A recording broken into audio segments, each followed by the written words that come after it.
Welcome to the Let's Eat Grandma Career Warrior Podcast.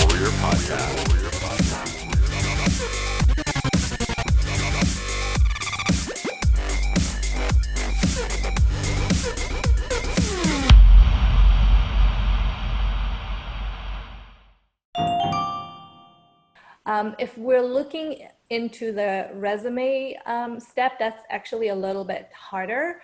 But if you make it to that first interview or the second interview, this is where you can actually try and stand out. And I would say creating something like a 30, 60, 90 plan, which basically means, you're going to understand the company, you're going to understand the role, and you're going to find gaps that you can actually start talking about, which basically means you imagine that you got the job and you put together like a work plan of what you would actually do. And if you're able to do that, one, you demonstrate that you're a learner because you took the time to actually learn about the company, understand their problems, and then you were able to apply that, information and the insights you gained in order to apply what you know how to do. In my case, it's marketing, and put together a plan that actually makes sense. It also shows that you're the kind of person who would hit the ground running. You are a doer. You're not someone who just talks, because you took the time to put together that specific plan. So I think that's a really, really great way to demonstrate, those soft skills. And you can do it through talking as well, but I think showing is so much more powerful in the interview process.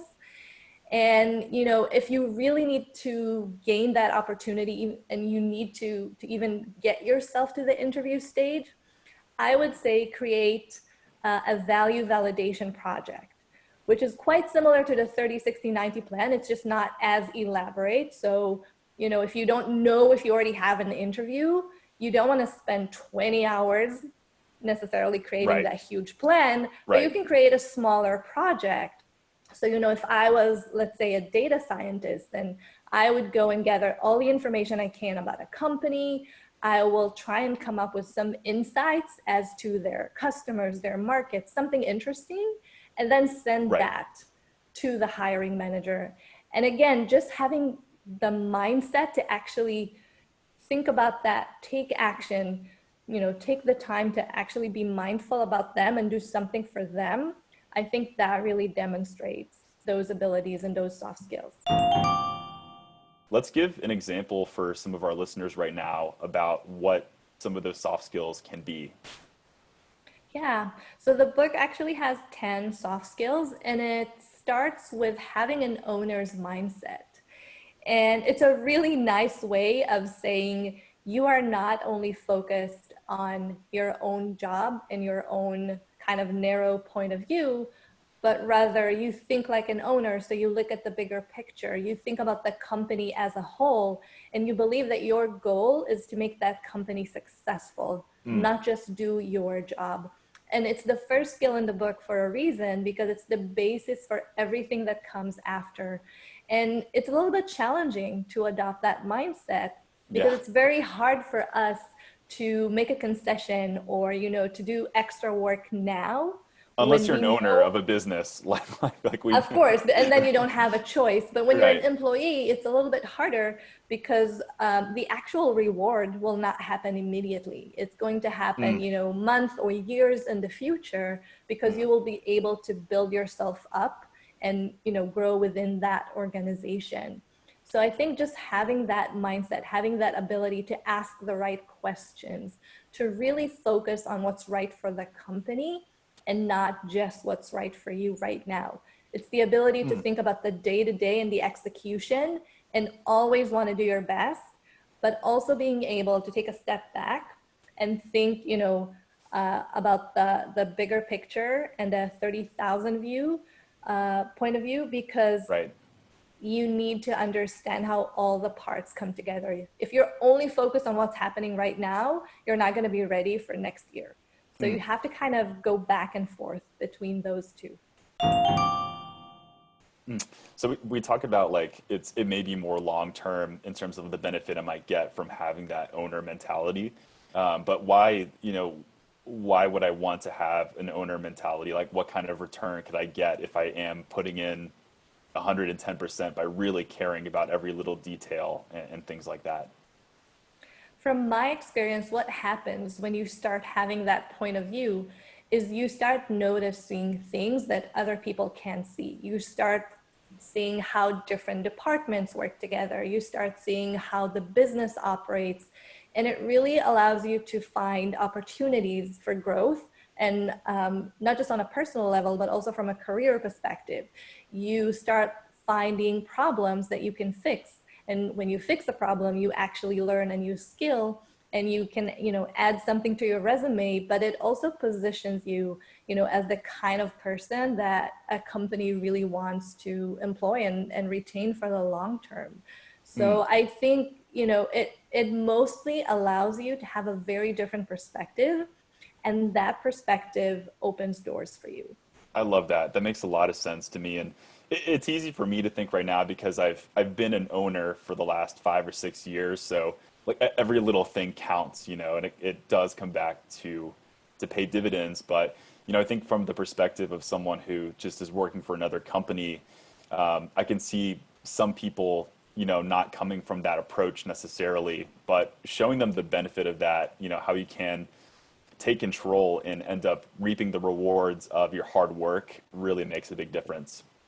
Yeah, So, and I think it's important to say, I think a lot of people, when they hear that, they think, oh, it's just a way to get us to work 24/7. that's a, But that's but it's the that's not man. the yeah, Yeah. it's not the case. It's not about how many hours you put in. It's about how smart you work and how you're able to put the company first. Not just because you're loyal. I think a lot of people are scared of that word these days, being loyal. And I think loyalty is not necessarily just how you feel about a company. It's also how you get yourself motivated.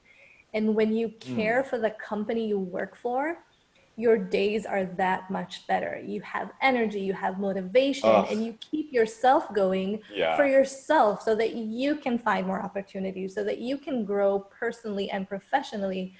Again, if that's your goal, if this is how you define success. There was this Instagram post. It was on like hashtag careers that it really bothered me earlier. It was just this post that basically said that like never ever like fall in love with like the company you work for, or never, like never become even slightly attached to your company because they don't give a crap about you. And like I get it. I get the like resentment, and like the companies really for the most part are profit focused, and so I think they tend to get, a bad rap. But I mean, what you miss out on, I think, in terms of that is, I think you're just a happier person in general if you're able to get that chemistry going between you and that company. And so, I think that's a really good point, that ownership mentality can really bring you back to that. Yeah, and at the end of the day, a company is made of people. And at least Right. from my experience, when you do great things for them, 90% of the time, they will do great things for you.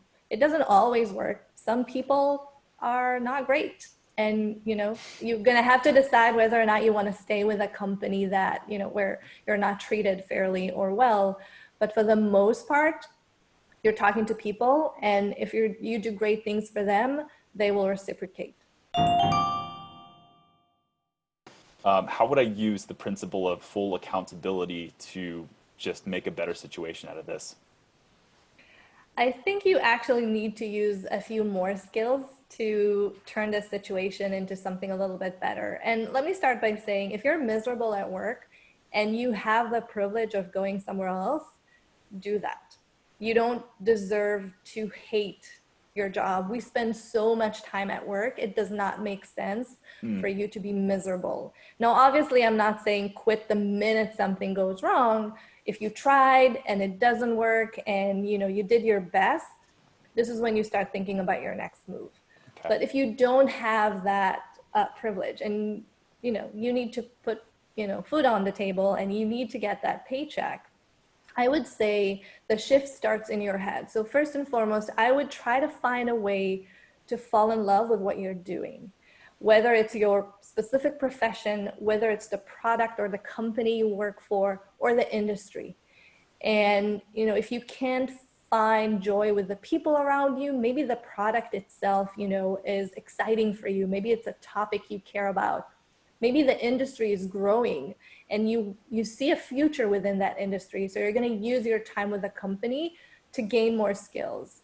And I think when you start looking at it from that perspective, okay, it's not great that I'm here, but Right. if I spend another 6 months here or another year here, and I'm going to gain these specific skills, when I leave here, I'm going to be able to level up. I'm going to be able to take the It's not next time wasted. job.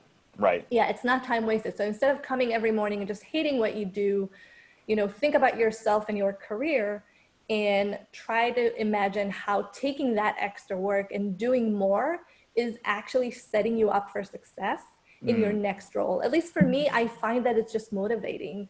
And it's, you know, putting the focus on yourself instead of the company. And I think where accountability comes in is where you don't stop being your best self just because you don't like the people around you or you feel, you know, you're not treated fairly. You still give 120% because you know that this is how you position yourself for success.